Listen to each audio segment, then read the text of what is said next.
Howdy, folks. So, about 10 months ago, I started my knife making journey, so to speak. And now I actually have some knives that are almost 100% done that I have to show. They could use a little bit of cosmetic cleanup on basically the spines and stuff like that, but these I made to be users, so I'm really not concerned that much about that. But I sort of wanted to show off what I've got so far. So first, let's do this. It's a paramilitary clone body. Really don't want to get into the ethics of all that, but I bought the knife as a test bed and to make a blade for, and that's what I've done. Quality is pretty crappy, but I managed to make the blade function quite a bit better than the original blade. Locks up rock solid, no play, relatively smooth, opens one hand very, very easily. Now you can see this in a future video when I basically show what kind of edge this steel takes. Now this and this are in Bowler K110.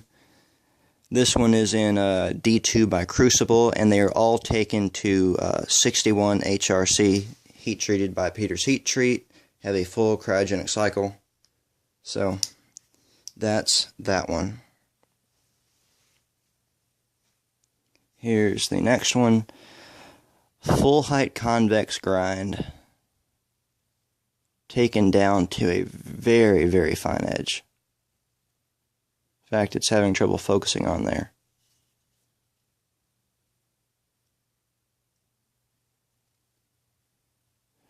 This one is right at 5 thou at the edge.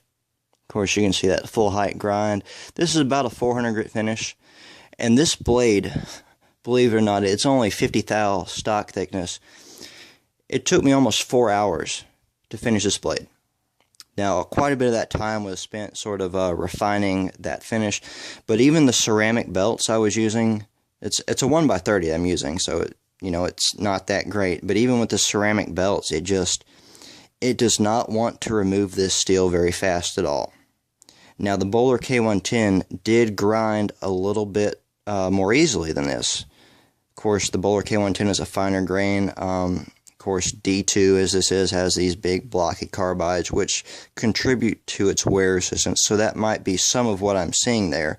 But I have found that when grinding very thin stock blades, that the amount of flex in the blade and the belt sort of popping it up as the abrasive grits hit, it doesn't grind as easily as a much thicker stock will.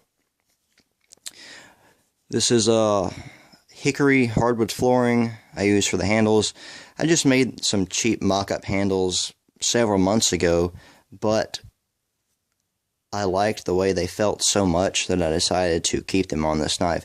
And this is actually the most comfortable grip that I've ever felt in 20 years of collecting knives. Extremely comfortable in a saber grip, melts in your hand in a hammer grip. And let's take a look at that tip.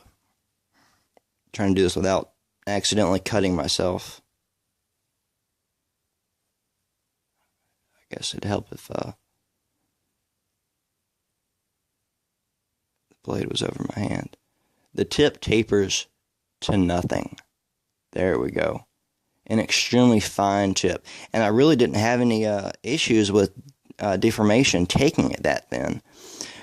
Sharpening this was a pain in the ass. I tried most of the steel removal with a Norton Academy stone silicon carbide. That took a long time and made very little progress. So I switched to diamond stones and was able to finish out the edge, and it is stupid sharp. I will demonstrate that in just a minute. This is another one that I made. Of course, since I'm making these, I guess I gotta give them names. And this one I was thinking, because it's so small, I'd call it the Quark. So, here it is. Basically, it's just a very, very small, pocket-sized fixed blade. I have not finished the sheaths for these yet. Actually, haven't even started them. But I am really excited about this blade. It has a full height convex grind, although it's a very, very lean convex, almost flat. Very thin at the edge. This one is also about 5 thou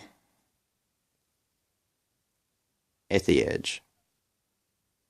As you can see, the bevel is nice and consistent in its width. All of these were hand sharpened.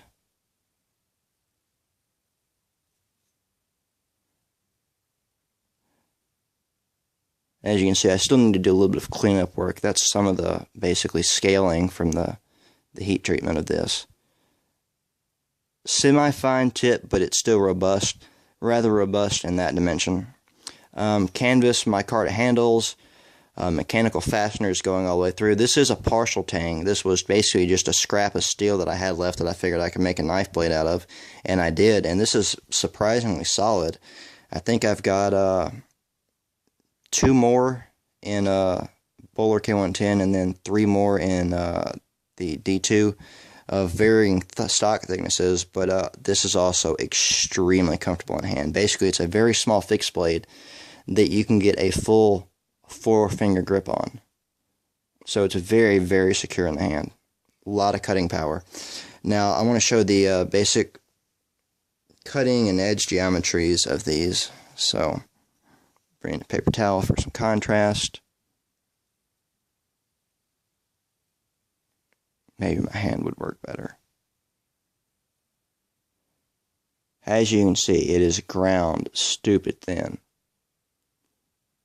However, it still seems stable. I have done quite a bit of cutting with this, and it's holding up just fine. You know, no deformation to speak of.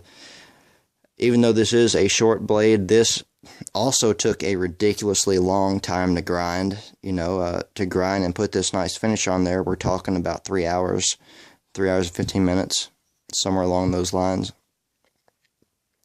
Which, if you think about it, it's ridiculous. You know, if I didn't know anything about, you know, grinding blades, I would think 3 hours and 15 minutes, you must be stupid or something. But given that I don't use a coolant when I grind, and that I am very, very cautious about not getting the steel overheated at any point in this, it does take quite a bit longer when you pay that close of attention to maintaining a proper temperature. And these never got above lukewarm at any time, so they will not be affected by any sort of heat drawing out the temper. This one is also stupid thin behind the edge, and the profile of this is also crazy thin. Now, when I set out to make knives, I wanted to make knives that cut and cut extremely well. And that's basically what I've done. So I'm almost out of battery on my camera. Let me give you a very quick demo of some cutting before it dies.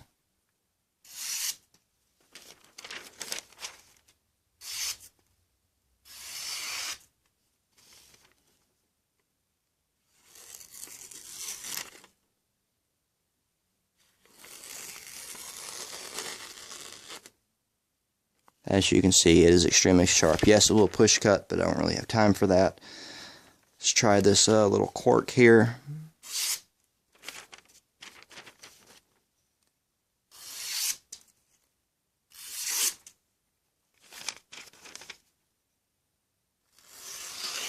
There's push cut. See if we can do some little circles. Yep. So there it is. Just about finished. If I'm just going to use these as basically tools, work knives, this finish will suffice.